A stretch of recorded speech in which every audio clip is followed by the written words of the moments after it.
ابھی جیسا کہ آپ برف دیکھ رہے ہیں، برف سے ہم گزر رہے ہیں، تو برف کی وجہ سے آپ کو بڑا ہی معرفت والا واقعہ بیان کرتا ہوں امام زمانہ علیہ الصلوۃ والسلام کا، کہ جن کے لیے عالم بشریت انتظار ہے، منجی عالم بشریت۔ کہتے ہیں کہ ایک ڈرائیور تھا ایک ٹرالے کا، وہ مشہد مقدس سے جب گزرا تو مشہد مقدس میں اس سے بھی زیادہ برف باری ہوتی ہے جو ابھی آپ دیکھ رہے ہیں۔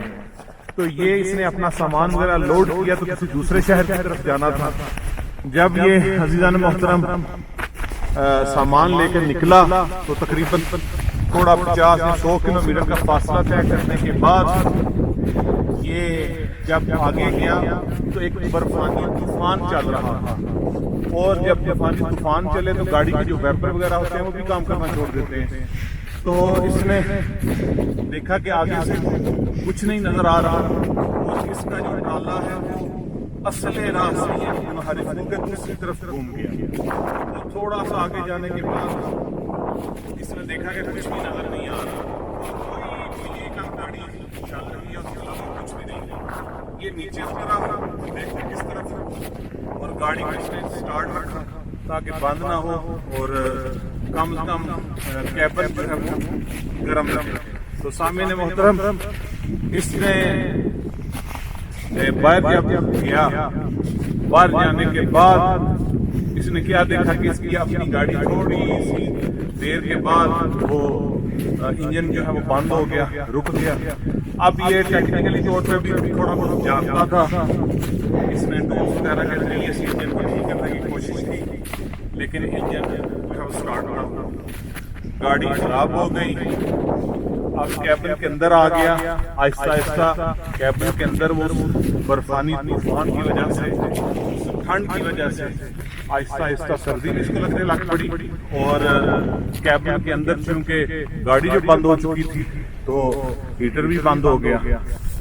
اب جوں جوں عصر کا وقت قریب آتا جا رہا تھا، یہ کہتے ہیں کہ جب غروب کا وقت قریب آیا تو میں نے دیکھا کہ میرا جسم بالکل شیل ہو رہا ہے، اور ایسے جیسے مجھے نیند آ رہی ہے۔ حقیقت میں وہ نیند نہیں تھی، وہ یہ تھا کہ میرا جسم اور میرا ساتھ چھوڑ رہا ہے، اور بہت زیادہ ٹھنڈا پڑ رہا ہے، جس کی وجہ سے کسی قسم کی اس کو حرکت نہیں ہو رہی تھی۔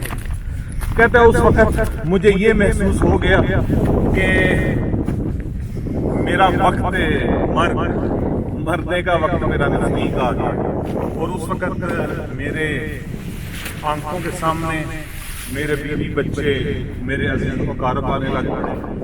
آخری دفعہ میں نے ان کو کب دیکھا تھا، اسی وقت کہتا ہے کہ میرے ذہن میں ایک الہام سا ہوا کہ ہمارے عالم دین تھے، ان سے میں نے سنا تھا کہ جب کبھی بھی کوئی مشکل پریشانی پیش آئے تو اس وقت اپنے صدق کے دل کے ساتھ، حضور قلب کے ساتھ پکارو، یا صاحب الزمان ادرکنی، یا صاحب الزمان آغثنی، اے امام زمانہ، اے فرزند زہرا، میری فریاد کو پہنچے۔ وہ کہتے ہیں کہ میں نے دل میں یہ کہا، ساتھ خدا سے بات کرتے ہوئے مجھے شرم محسوس ہو رہی تھی۔ کیوں؟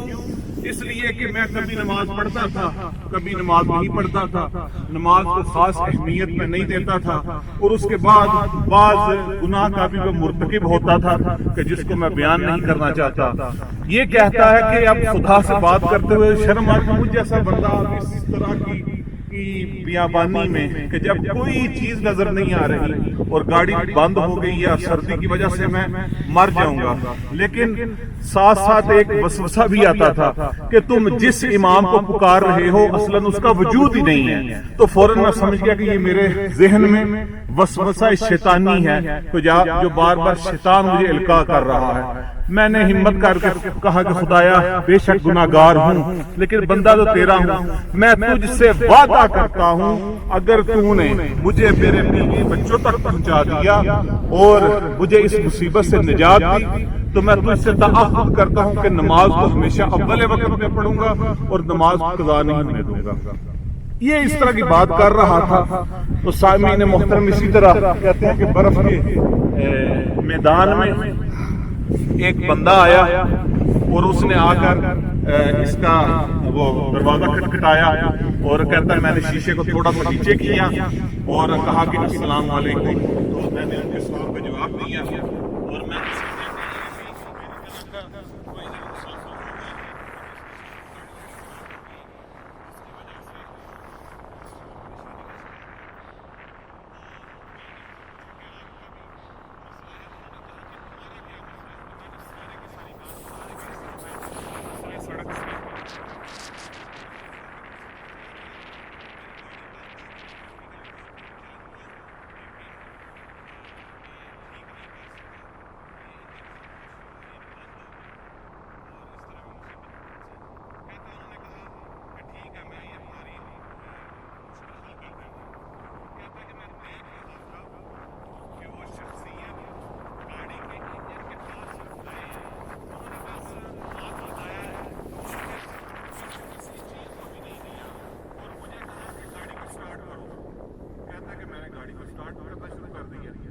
گاڑی کو میں نے جب اس کی چابی لگائی سٹارٹ کرنے کے لیے تو گاڑی سٹارٹ ہو گئی. تو میں بڑا خوش ہو گیا کہ الحمدللہ گاڑی کو سٹارٹ ہو گئی ہے. اور پھر میں نے ان سے پوچھا کہ چلے میری گاڑی ٹھیک ہو گئی ہے. تو میں اسی وقت لیٹا ہوا تھا اسی طرح کیونکہ مجھ میں جان تو تھی نہیں. تو میں نے اسی طرح ہی کہا کہ چلے میں اٹھتا ہوں ہمت کر کے تو آپ کی گاڑی جو خراب ہے اس کو بھی ٹھیک کرتے ہیں. کہتا ہے کہ انہوں نے کہا کہ مجھے ضرورت نہیں ہے تم اس کی فکر نہ کرو. پھر وہ کہتا ہے کہ میرے پاس سامعین محترم کہ آپ یہ منظر بھی دیکھ رہے ہیں کہ برف کا میدان اور کوئی بندہ آس پاس نہ ہو انسان کو کیسے مصیبت ہوتی ہے. اور پھر وہ حضور قلب کے ساتھ پکارتا ہے. تو اس ڈرائیور نے کہا کہ میرے پاس پیسے بھی کافی سارے موجود ہیں, اگر آپ کہیں تو میں آپ کو اپنا پرس دیتا ہوں, جتنے مرضی ہے پیسے نکال لیں. تو وہ کہتے ہیں انہوں نے کہا کہ مجھے تمہارے پیسے کی ضرورت نہیں ہے.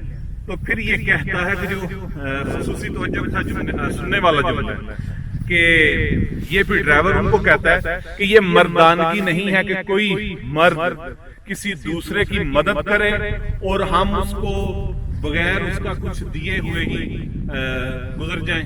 تو پھر کہتا ہے انہوں نے مسکرایا اور کہا کہ تمہیں پتہ مردانگی کسے کہتے ہیں؟